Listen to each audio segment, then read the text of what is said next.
est 22 heures sur Télé Djibouti. Bienvenue à vous dans cette nouvelle édition. Voici les titres.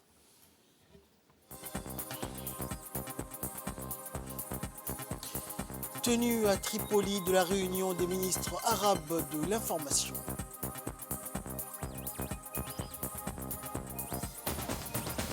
Aux États-Unis, la tempête historique prive 1,5 million de foyers d'électricité. Voilà pour les titres, bonsoir à tous.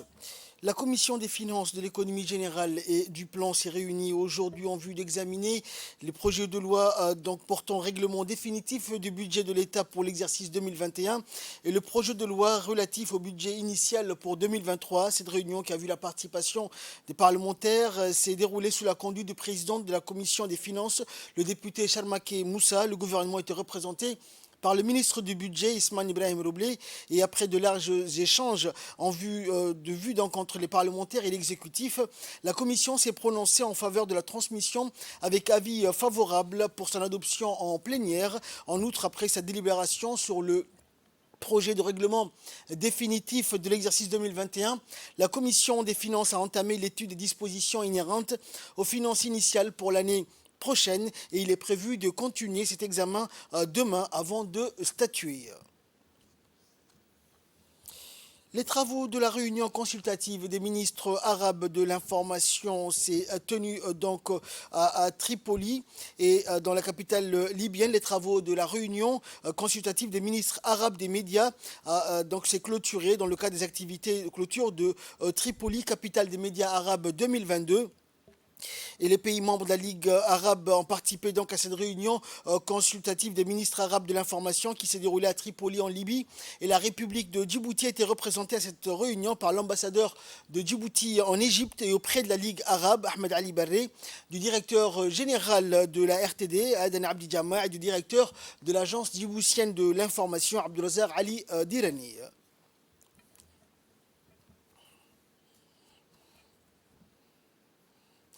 Après la Libye, direction la Côte d'Ivoire où 86 diplômés en sécurité sociale dont 55 Ivoiriens et 13 agents djiboutiens de la CNSS formés au centre de l'Institut de formation au métier de la sécurité sociale durant 12 mois ont reçu ce week-end à Abidjan en Côte d'Ivoire leur diplôme. Les 13 agents de la CNSS ont suivi une formation intensive d'une année sur les métiers de la sécurité sociale.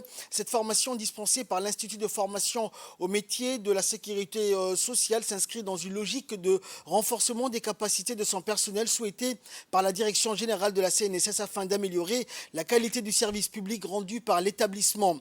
Les lauréats ont été notamment formés pour exercer en tant que cadre moyen, technicien supérieur et contrôleur d'exploitation.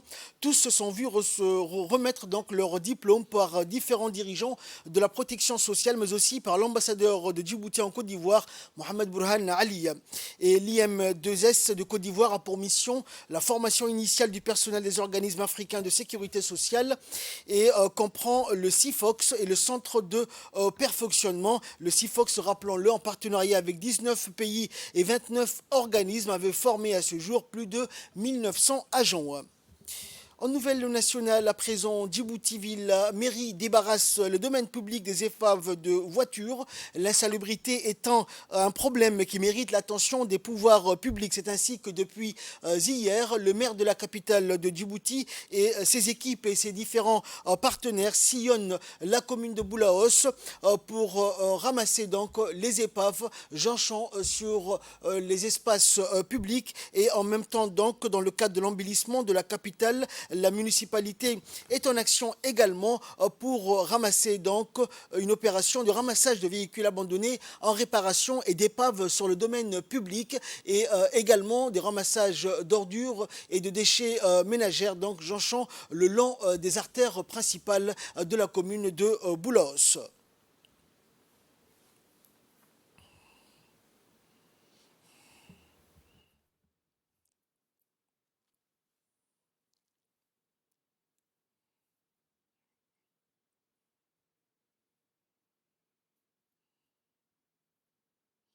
Écoutons pour plus de précisions concernant ces opérations de ramassage d'épaves et le programme donc Djibouti Zéro Déchet, le maire de la ville de Djibouti, Saïd Daoud. continue. C'est le deuxième jour, le même rythme, la même motivation. Tout le monde est mobilisé. Le président des communes, son équipe, la mairie et tout le monde, les différents partenaires qui ont répondu à notre appel. Je félicite aussi les sociétés privées telles que Savon Ries, la police, la gendarmerie et l'OVD. Je crois que nous allons tenir le même cap jusqu'à ce qu'on arrive à notre objectif. Notre objectif, c'est d'arriver à ne plus voir des voitures sur l'espace public, des garages sauvages qui bloquent les routes, qui font n'importe quoi, qui versent l'eau sur la route. On ne va plus tolérer et nous allons travailler, et non seulement les épaves, mais il y a d'autres composantes aussi du projet zéro déchet. Il y a les déchets liquides, il y a les déchets, les poubelles. Comme vous les voyez, les gens ils les déposent sur la route. Mais bientôt, Inch'Allah, on aura beaucoup plus de moyens et nous allons vraiment arriver à notre objectif. Et durant cette seconde journée où les opérations de ramassage d'épaves battaient leur plein, le maire de la ville de Djibouti était accompagné du ministre délégué à la décentralisation, Kassim Haroun Ali. Je vous propose de suivre son intervention. Et en pleine œuvre d'embellissement de la ville de Djibouti, comme vous le voyez, avec concertation avec les communes, le conseil de Djibouti. Donc, vous voyez de visu ce qui se passe. Toutes les artères seront libérées des épaves qui bloquaient les routes. La population sera débarrassée de tous ces épaves. Et ce n'est que le deuxième jour de ce projet qui va continuer sur une période assez longue jusqu'à ce qu'il y aura zéro épave et zéro déchet. Opération similaire également cette fois-ci dans la banlieue de Balbala où les équipes de la mairie, de la voirie de Djibouti et les différents partenaires travaillant aux côtés de la mairie ont procédé au ramassage des épaves de véhicules sillonnant le long des artères principales de la banlieue de Balbala. Ces opérations ont été supervisées pour cette seconde journée par le maire de la capitale. Le programme Djibouti Zéro Déchet étant lancé depuis hier dans sa première composante se poursuivra jusqu'au 7 janvier prochain. Les équipes de la mairie et les autres équipes appuyant la mairie dans ce programme Djibouti Zéro Déchet ont également procédé au ramassage des déchets jonchant le long des artères principales de la banlieue de Balbala.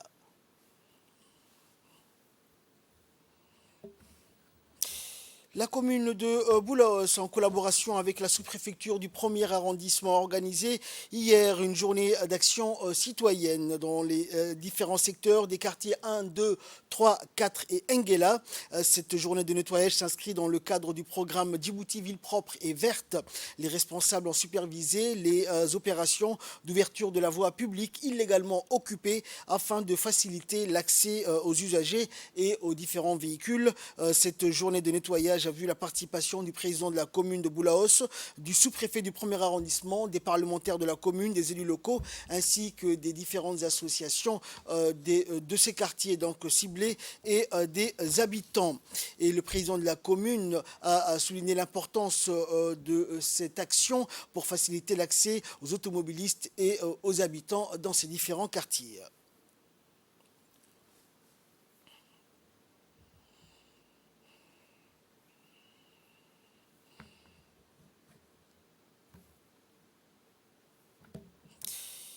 L'Agence nationale des personnes handicapées en partenariat avec le Rotary Club de Djibouti a abrité ce matin une cérémonie de remise des clés des motos électriques à l'endroit des personnes à mobilité réduite. Cette cérémonie s'est déroulée à l'agence ANPH branche Aramous. Cette cérémonie a été présidée par le directeur général de l'ANPH, de Ali Saïd, et a vu la participation également du président du Rotary Club et des différents responsables de l'ANPH et du Rotary Club de Djibouti. Cette initiative s'inscrit dans le cadre de l'amélioration de l'accessibilité des personnes à mobilité réduite. Et à cette initiative, et c'est notre rôle. Donc, même si elle est minime, nous voulions être présents. Donc, nous serons toujours à vos côtés et nous ferons le maximum ou ce que nous pouvons. Merci. Et dans le cadre de la troisième phase du projet de renforcement des capacités opérationnelles de la garde-côte djiboutienne, le colonel Waïs Omar Bororé, commandant de la garde-côte djiboutienne, s'est rendu en visite officielle à Tokyo, au Japon, du 17 au 24 décembre dernier. L'objectif de ce déplacement était la signature du contrat de construction de 2 patrouilleurs de 35 mètres avec le chantier naval qui allait finaliser ce projet. À la suite de l'appel d'offres lancé par la JICA, c'est le chantier naval japonais Sumu Dagawa Shipyards qui a remporté cet appel d'offres et qui va ainsi procéder à la construction de ces 2 patrouilleurs. Le temps fort de cette visite a été la cérémonie de signature du contrat entre la garde-côte djiboutienne qui était représentée par le colonel Waïs Omar Bororé en sa qualité de commandant de la garde-côte et le président de la société Shipyards. Et la cérémonie s'est déroulée sous le haut patronage de Ibrahim Beldou Ali, ambassadeur de Djibouti en Japon et en présence des représentants de la JICA. Le colonel Waïs Omar a saisi cette occasion pour visiter également les ateliers de chantier naval Sumidagawa à Shipyard où il a personnellement inspecté les installations qui vont procéder à la construction des 2 patrouilleurs de 35 mètres. L'acquisition de ces 2 patrouilleurs par la garde-côte djiboutienne aura un impact significatif sur la portée et l'efficacité des missions de sécurité et de sûreté maritime sur l'ensemble du domaine maritime djiboutien. Sport, enfin pour clore l'actualité nationale dans le cadre de la promotion du sport scolaire et en vue de travailler sur l'épanouissement des élèves des différents cycles d'enseignement vers une réussite maximale, le service régional de l'éducation en collaboration avec les chefs d'établissement de la région ont organisé le lancement du tournoi sportif régional qui fait participer plus d'une trentaine d'équipes cette année issues des établissements de base, collèges et lycées de la région de Dikil. Ce tournoi qui va s'étendre donc jusqu'en mars 2023 a été lancé par le préfet de la région Adan Drar et le président du conseil régional Mahad Hussein ainsi que du chef du service de l'éducation de Dikil. Notons que pour varier les enseignements apprentissages, la promotion du sport scolaire fait partie intégrante de la politique générale du MENFOP et notamment du ministre de l'Éducation nationale Moustapha Mohamed Mahmoud. C'était le lancement du tournoi sportif régional ce tournoi qui regroupe l'ensemble des établissements de la région, de la base jusqu'au secondaire. Des équipes ont été constituées par une commission qui a été chargée d'organiser avec à sa tête Ibrahim. Et aujourd'hui, c'est le lancement de ces activités sportives où il y aura le basket, où toutes les disciplines, le handball, le football, l'athlétisme, toutes ces disciplines feront l'objet de tournois inter-établissements et chaque établissement a constitué ses équipes qui vont participer à ces tournois qui va durer jusqu'en mars pendant 3 mois. Et c'est une manière aussi, il n'y a pas seulement l'éducation, elle a ses facettes multiples, donc c'est une manière de promouvoir le sport, mais aussi c'est une manière de s'aimer la joie et vraiment l'enthousiasme chez les élèves pour que en même temps ils trouvent et le sport et les études ou les enseignements apprentissages. Et enfin, actualité internationale, c'était dans le titre de cette édition. Aux États-Unis, coupure d'électricité, transport chaotique, les dégâts d'une tempête historique. Historique, donc, selon le service météorologique américain, la tempête qui a traversé les États-Unis vendredi a engendré d'importantes chutes de neige, des rafales glacées et des températures descendant jusqu'à moins 55 degrés Celsius par endroit, capables de transformer de l'eau bouillante en gouttelettes de glace en un instant. Et plus de 240 millions de personnes, soit 70% des Américains étaient concernés par des alertes ou des appels à la prudence. Le phénomène a provoqué le chaos dans les transports au moment où des millions d'Américains déferlent vers les routes ou dans les aéroports pour les fêtes de fin d'année. Jusqu'à environ 1,5 million de foyers ont été privés d'électricité et donc selon le site spécialisé, et vendredi soir, ils étaient encore 1 million dans le noir. C'est la fin de cette édition. Merci à vous de nous avoir suivis. Restez avec nous avec la suite de programmes sur Télé Djibouti.